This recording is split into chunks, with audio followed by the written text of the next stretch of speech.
only a few chapters left. This is the 16th chapter. In the final part, part 4. May this reading relax your mind and awaken your heart.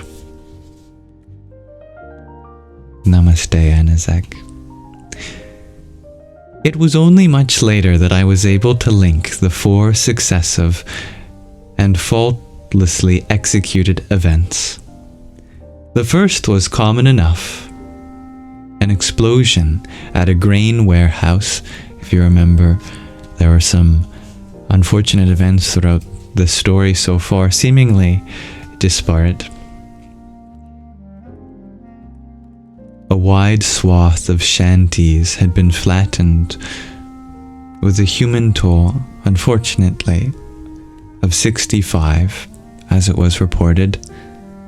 The storehouse apparently stashed explosives and ammunition, not grain. Many were arrested, labeled as people against the state, trying to censor my words a little bit, and similarly unalived. I'd paid little attention till I recalled that the explosion had occurred at the location of one of the red pushpins on my map of the refugee camp displayed on Mother Gabriel's wall. Was this what had made those men at the cafe laugh? Soon after, and without warning, a riot broke out between 2 sects of a religion imported from the island. Peace and non-violence were key tenets of both parties, but the sects had a difference of interpretation of certain words of an esoteric scripture. Hostilities had been kept in check so far. Hostilities had been kept in check so far, but strong feelings simmered below the surface. Both sides were heavily armed, not with the usual sticks and stones, but with Uzis. Crowds in the marketplace were unalived. This unfortunate event went on for hours until the army was called in. Arrests were followed by speedy unalivements. The general approval within the country and abroad. The second red pushpin on my map was the location of the riots. Peace reigned for almost a year. Then, during the winter monsoons, when heavy rain continued uncharacteristically for a week without a break, a dam was breached, and the released impounded water flowed at great speed, flooding the camp and agricultural fields around it. Om Depot was out of the range of the devastation, and Muthu, who was with us for a short holiday, joined in the rescue effort. He returned exhausted 12 hours later to tell us that the refugee camp was no more.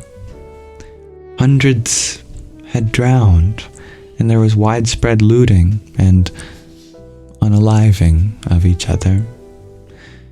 He had seen a map rip off the gold earrings, or a map, sorry, we are talking about maps, but the word is man. A man rip off the gold earrings of a woman who had fallen to the ground. The convent was intact, being on high ground, a blessing since the new Sri Krishna clinic was the only medical facility in the area. When the waters finally receded, survivors were allowed to claim bodies. But a week later, when a sister dam was breached, the total annihilation of the camp and surrounding areas was complete.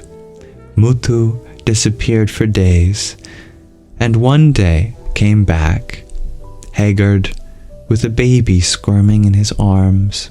He had found it floating in sewage water, caught hold of it, and had made his way to the clinic, but could not get through the hysterical masses surrounding the building. So he brought the baby to the shop. Miss Nandi got to work with a grim look. "Hot water," she barked at me, as she laid the baby on a clean towel on the floor of the bathroom. She removed a muslin chemise, I'm sorry, I don't know the name of this term, something that babies wear, and soiled cloth diaper. A gold chain with a pendant of the elephant god Ganesha hung around the baby's neck. "This baby is loved," she said, rubbing the gold as if to assess its quality. "We must find its mother." I carried in the hot water in a large brass vessel, and she scrubbed the baby from top to toe, then summoned a wet nurse. Muthu published a photo of the baby in the local paper, but cleverly removed the gold chain with the elephant god pendant. A line of distraught, weeping men and women formed outside the clinic, each person clamoring for the baby. Muthu asked each one a question. What is around the baby's neck? Guesses were hazarded, but none were correct, and the baby remained with us. Thank you, dear Donsuela. It's pronounced chemise, and it's a light undershirt. Ah, I remember wearing those, yes. Thank you. Months went by. The refugee campsite was cleared, and a chain-link fence topped with razor wire was erected along its uneven boundaries. Muthu returned to his job in Chennai. Miss Nandi, barely aware of his departure, became obsessed with the care of the baby, whom she started calling Ganesha. She spent every waking hour dressing him in fanciful clothes she picked up in the market, prattled at him in a most absurd manner, and hired a cook to make him nourishing baby food. She had him fully checked by several doctors, offering her own opinions and instructions. The baby was in good health, was the unanimous conclusion. The submersion in sewage water had thankfully left no mark. With Miss Nandi jealously guarding him, I had little to do with little Ganesha, who seemed to be thriving.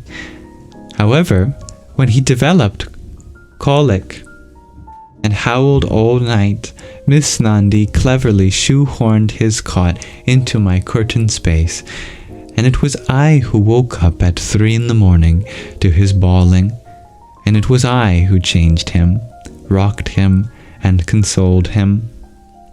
I sang him lullabies, Hush Little Baby, Alouette, Twinkle Twinkle Little Star, and he would soon coo and smile and giggle. He must miss the smell of his mother, I thought, and held him close. One morning, I introduced myself to him.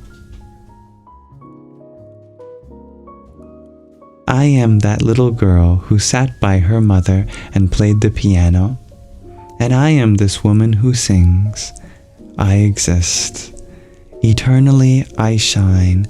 I illuminate all my thoughts and emotions. I am by nature beloved. Like a mote of dust in the eye that is foreign to the eye and does not belong, so is suffering to me.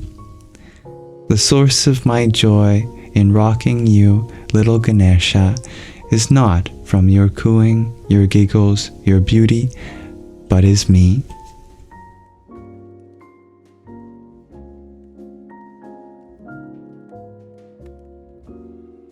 Let's pause our reading there for now.